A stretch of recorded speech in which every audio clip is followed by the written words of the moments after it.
Up! Alright.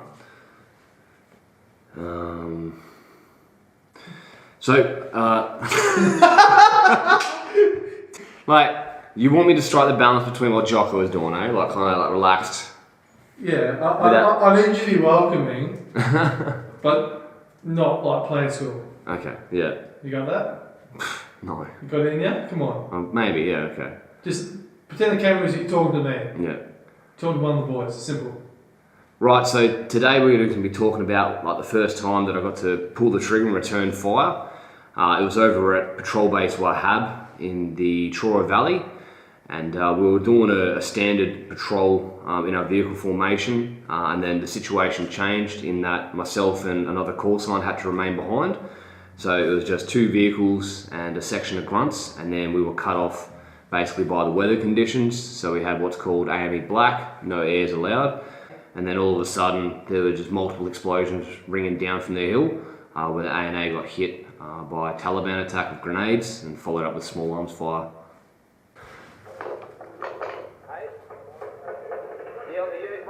You can hear that sound though? Yeah, that's fine. I can get that out a little bit. Oh, I mean if it's too quiet. That's good though. Yeah. Yeah.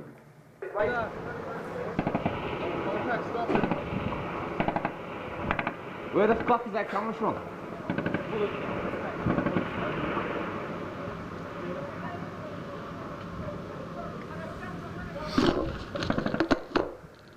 Finally, you got the picture. You can actually see the valley now.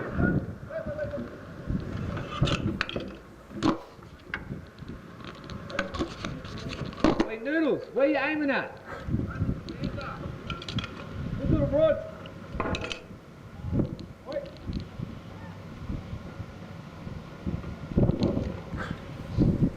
Shorty! Where's Shorty? Grab a 58, get on the fucking... Grab that 58, get on that post. Get your gear on. Yep.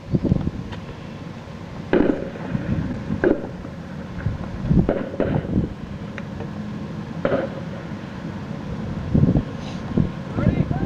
Yep. Oi! Good, good. Move.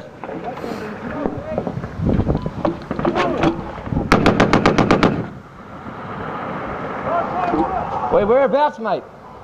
Does it make you a bit uneasy watching it? You're No, fidgeting a fair bit. Just feeling the frustration of like they're seeing something that I'm not, and I'm scanning like frantically looking for this target, but I'm not just going to shoot into a valley. Hey, Scotty, reference that bold feature there to the right or left of it. The grunt's coming for the win. Nah, yep, see. Yeah. Stop it! Fire now! So this is when like he was running down the wood, which is like the river, and like just moving between trees and cover. Shooting downhill means you've got to add kind of a bit more.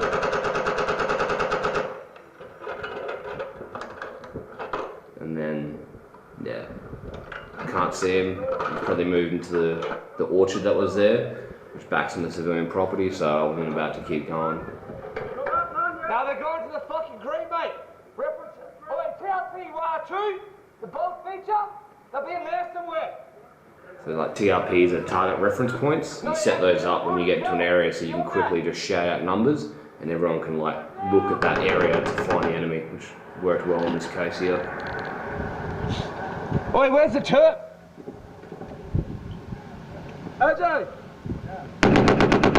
Oi, ask them where the insurgents are firing from, mate.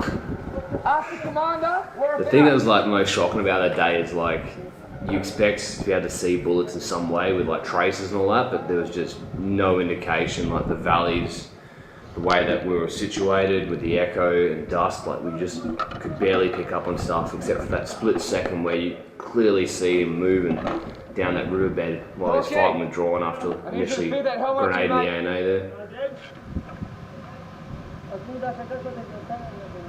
And then it just goes on, and the other thing that day is it was AME black, so we didn't have any ability for the Black Horse to come and pick us up if we got injured. And so that also affected our comms, so we were completely blind, couldn't transmit out, couldn't let people know that we'd just been in contact. Marshall, this is Uniform 4 Trevor. Yeah. Marshall was like 5-6 kilometres down the road, and we still couldn't get comms with them just on this day with the dust in the atmosphere. It's shit. Marshall, this is Uniform 4 Trevor. You can tell my voice is crackly just from screaming. I figure what the hell is going on.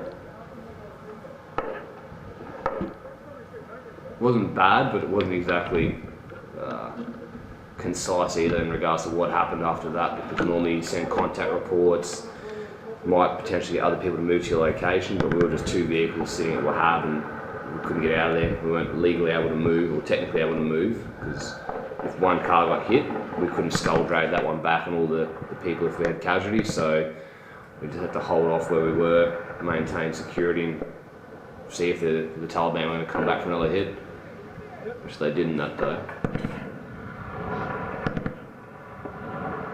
You just hear that background fire, that's just guys in the green zone, the ANA, just taking pot shots.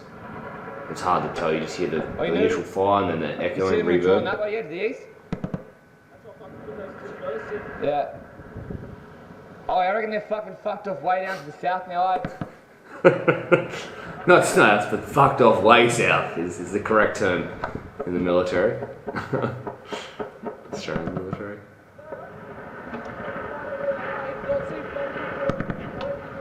Still hear gunfire, but it's nowhere near us. It sounds like distant thunder, so you're relatively safe. Hey? I've got no comms, mate. Forky, jump in, reset me MCS. I'll do it, mate. Now, don't say heavy contact, just say sporadic. It's not heavy as of yet. Just say the ANA fucking deployed into the green zone. We're receiving no effective fire.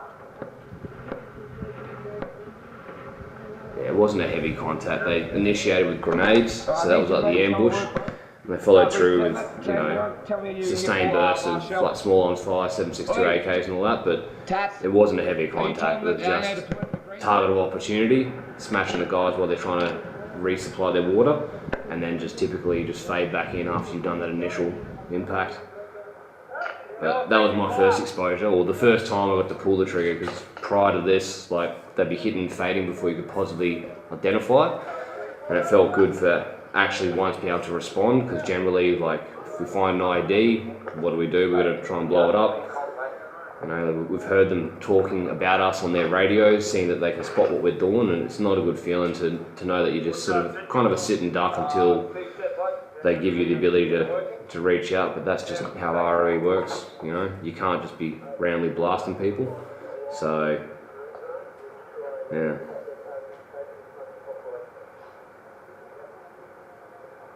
And then just 10 minutes of figuring out what the hell happened after, you know, 30 seconds of excitement, adrenaline, and just back to tedious boredom, the heat, dust. Was that how you expected your first contact to be? Nah. I was basically, I can't get charged anymore, I'm not in the army, you can't come after me.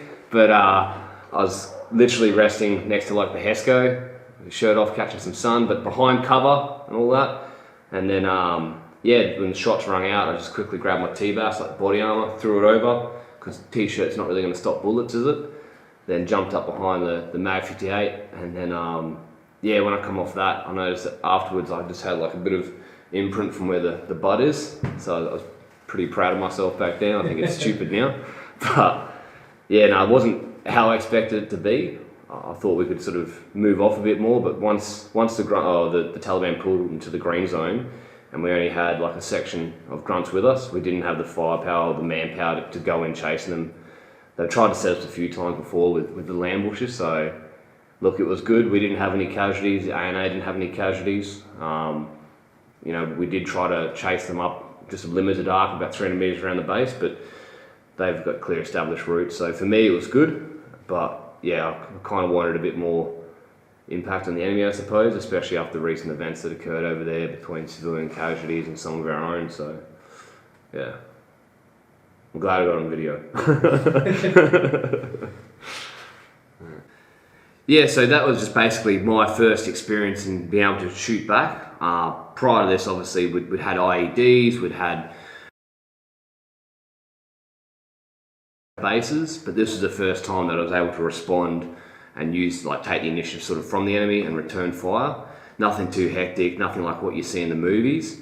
It was just a bit of confusion and a lot of quick thinking, but outside of that, it was nothing too complicated. Later on the deployments, there'd be guys that had experienced way more confronting scenarios than that.